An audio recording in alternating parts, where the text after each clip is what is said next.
بالخصوص شب برات میں، اس مبارک رات میں ہم میں سے ہر شخص کا یہ ایک مزاج ہوتا ہے، اور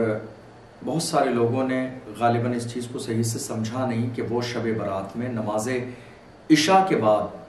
فوراً ان کی کوشش یہ ہوتی ہے کہ وہ نماز عشاء سے نکلیں اور اس کے بعد سیدھے قبرستان چلے جائیں۔ لیکن یاد رکھیے گا کہ صرف عشاء کی نماز پڑھنے کے بعد آپ قبرستان گئے، آپ نے فاتحہ خوانی کی، فاتحہ پڑھنے کے بعد آپ گھر پہ آئے، سو گئے، اور آپ یہ سوچیں کہ آپ کو شب برات کی تمام تر فضیلتیں اور برکتیں حاصل ہو گئیں، تو ایسا بالکل بھی نہیں ہے۔ ہاں، یہ بات صحیح ہے کہ قبرستان اس مبارک رات میں اللہ کے رسول صلی اللہ علیہ وسلم کا جانا ثابت ہے۔ حضرت عائشہ صدیقہ رضی اللہ تعالی عنہا ارشاد فرماتی ہیں کہ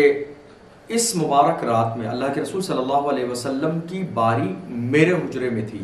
اللہ کے رسول صلی اللہ علیہ وسلم تشریف لائے، تھوڑی دیر آرام فرمایا، اس کے بعد جب میری آنکھ کھلی تو میں نے اللہ کے رسول صلی اللہ علیہ وسلم کو اپنے بستر پر نہیں پایا، تو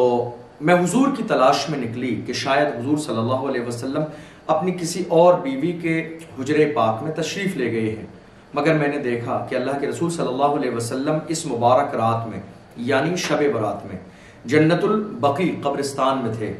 تو میں حضور کے قریب گئی تو اللہ کے رسول صلی اللہ علیہ وسلم نے ارشاد فرمایا، عائشہ، جبریل امین میرے پاس اللہ کی طرف سے پیغام لے کے آئے کہ آج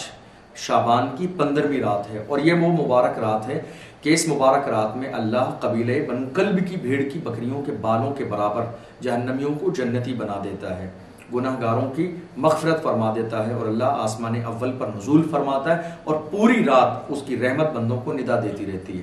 تو اس حدیث سے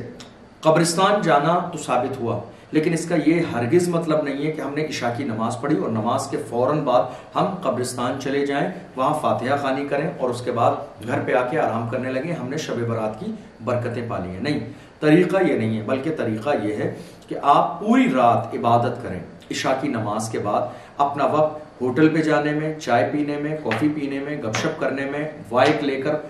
روڈ پر نکلنے میں نہ گزاریں اور یہ سوچیں کہ آپ شاید شب برات میں جاگنا یہ شب برات ہے۔ نہیں، ایسا بالکل بھی نہیں ہے۔ شب برات کا مطلب اس مبارک رات میں جاگ کر اللہ کو راضی کرنا ہے اور اپنے آپ کو جہنم سے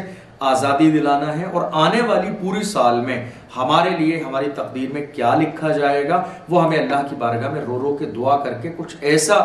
جو ہے عریضہ پیش کرنا ہے کہ ہماری آنے والی سال پوری مبارک ہو۔ تو یہ بات صحیح ہے کہ اس مبارک رات میں قبرستان اللہ کے رسول صلی اللہ علیہ وسلم تشریف لے گئے، تو اس حوالے سے ہمارے لیے حضور کا یہ عمل سنت ہے، لیکن یہ ہرگز مطلب نہیں ہے کہ صرف عشاء کی نماز کے بعد فوراً آپ قبرستان جائیں اور صاحب شب برات ہو گئی۔ نہیں، بلکہ ایک وقت آپ اس مبارک رات میں خاص کر لیں،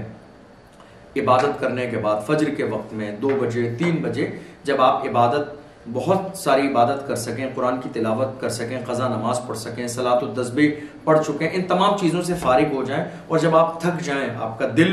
تھوڑا سا یہ چاہے کہ کہیں آپ چہل قدمی کریں،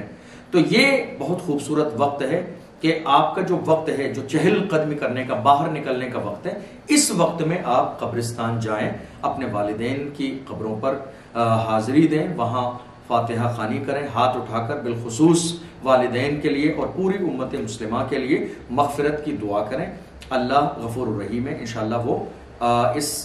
دعا کے ذریعے آپ کے والدین کی مغفرت فرمائے گا۔ لیکن آپ یہ سوچیں کہ صرف اس رات میں قبرستان جانا ہی سنت ہے، تو ایسا نہیں ہے۔ عبادت کا اپنا ایک الگ مقام ہے، قبرستان جانا اپنا ایک الگ طریقہ ہے جو اللہ کے رسول صلی اللہ علیہ وسلم کی حدیث سے ثابت ہے۔ تو جس کا جہاں جو وقت ہے اس کے مطابق اگر ہم اور آپ عمل کریں گے تو اللہ کی ذات سے امید ہے کہ انشاءاللہ ہم اس مبارک رات کی برکتوں سے مالا مال ہوں گے۔